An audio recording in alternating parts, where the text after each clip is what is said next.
Hi అండి, నమస్తే. నేను మీ భార్గవి. వెల్కమ్ బ్యాక్ టు అమ్మ చేతి వంట. ఈరోజు వీడియోలో రాగి సంగటిని ఎలా చేసుకోవచ్చో చూపిస్తున్నాను. సరైన కొలతల్లో చేసుకుంటే రాగి సంగటి అంటే ఇష్టం లేని వాళ్ళు కూడా చాలా చాలా ఇష్టంగా తింటారు. నోట్లో అలా వెన్నెల కరిగిపోతుందనమాట. సో అలా కరెక్ట్ కన్సిస్టెన్సీ రావాలి అంటే ఎలా కొలతలు తీసుకోవాలి, రైస్ అండ్ అలాగే రాగి పిండి. అండ్ రాగి పిండి ఉండలు కట్టకుండా రాగి సంగటిని కరెక్ట్గా ఎలా చేసుకోవచ్చో ఈ వీడియోలో అయితే చూపిస్తున్నాను.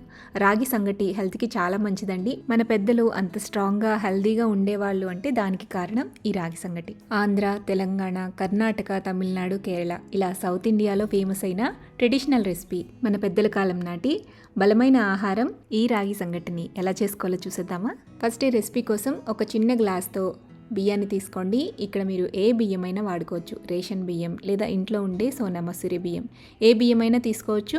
బియ్యాన్ని ఒక గిన్నెలోకి వేసుకుని బాగా కడిగి నీళ్లు పోసి కనీసం అరగంట లేదా గంట పాటు నానబెట్టుకోండి. మనం తీసుకునే ఈ చిన్న గ్లాసు బియ్యంతో చేసే రాగి సంగటి కనీసం ముగ్గురికైనా సరిపోతుందండి. సో బియ్యాన్ని ఈ విధంగా నానబెట్టుకున్న తర్వాత ఈ బియ్యం వండుకోవడం కోసం స్టవ్ మీద ఒక గిన్నె పెట్టుకోండి. అందులోకి ఏ గ్లాస్తో అయితే మనం బియ్యం తీసుకున్నామో అదే గ్లాస్తో 10 గ్లాసుల నుంచి 12 గ్లాసుల దాకా నీళ్లు పోసుకోవాలి. ఎసురుగా తీసుకోవాలి. నేను ఇక్కడ 11 గ్లాసుల దాకా నీళ్లు తీసుకున్నాను. కొత్త బియ్యం అయితే ఒక గ్లాస్ తగ్గించుకోండి, పాత బియ్యం అయితే ఒక గ్లాస్ పెంచుకోండి, సరిపోతుంది. ఎసురు వేసుకున్న తర్వాత ఇందులోకి మనం నానబెట్టుకున్న బియ్యాన్ని వేసేసేయండి. అలాగే ఇందులోకి రుచికి సరిపడా ఉప్పు కూడా వేసేసి మంటని మీడియం ఫ్లేమ్లో పెట్టి మధ్య మధ్యలో కలుపుకుంటూ మూత పెట్టుకుంటూ అన్నాన్ని మెత్తగా ఉడికించుకోవాలి. చాలా స్మూత్గా అయిపోవాలి. నేను ఇక్కడ చూపిస్తాను. 10-15 నిమిషాలకి ఉడికిపోతుందండి. మనం చాలా తక్కువ క్వాంటిటీలోనే రైస్ తీసుకున్నాం కదా, చిన్న గ్లాస్తో రైస్ కాబట్టి చాలా త్వరగా ఉడికిపోతుంది. ఇలా ఇక్కడ చూపిస్తున్న విధంగా మెత్తగా ఉడికిపోవాలన్నమాట. వన్స్ ఇలా అన్నం ఉడికిపోయిన తర్వాత మంటని లో ఫ్లేమ్లోకి టర్న్ చేసుకోండి. ఇప్పుడు మనం ఏ గ్లాస్తో అయితే రైస్ తీసుకున్నామో అదే గ్లాస్తో 2 గ్లాసుల దాకా రాగి పిండి వేసుకోవాలి. రాగి పిండిని కలుపుతూ వేయొద్దండి, పైన ఒక లేయర్ లాగా వేసేసుకోండి. ఇలా రాగి పిండి వేసేసుకున్న తర్వాత చిన్న మంట మీదే ఉంచి మూత పెట్టి ఒక 2 to 3 మినిట్స్ పాటు నిదానంగా ఉడకనివ్వండి. ఆ వేడికి ఆవిరికి కూడా పైన ఉండే ఈ రాగి పిండి అనేది చక్కగా మగ్గుతుందనమాట. అలా మగ్గిన తర్వాత మూత తీసేసి చిన్న మంట మీదే ఉంచి ఒక తెడ్డుని తీసుకుని కలుపుకోవాలి.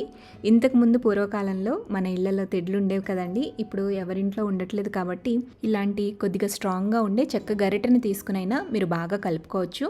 మనం తీసుకునే ఎసరు కరెక్ట్గా వేస్తేనే ఈ పిండి అంతా కూడా ఉండలు కట్టకుండా చక్కగా అన్నంతో మిక్స్ అయిపోతుందన్నమాట. ఇలా అంతా కూడా బాగా కలిపేసేయండి. ఎక్కడా కూడా రాగి పిండి కానీ అన్నం పలుకు కానీ లేకుండా మెత్తగా మ్యాష్ చేసుకుంటూ కలిపేసుకోవాలి. మీకు ఒకవేళ గరిటె తిరగడానికి కష్టంగా ఉంది అని అనిపిస్తే కనుక ఒక 2-3 టేబుల్ స్పూన్ల దాకా నెయ్యి వేసుకోండి. నెయ్యి కొద్దిగా ఎక్కువైనా కూడా పర్వాలేదు. ఈ రాగి సంగటిలోకి నెయ్యి చాలా మంచి టేస్ట్ని ఇస్తుంది అనమాట.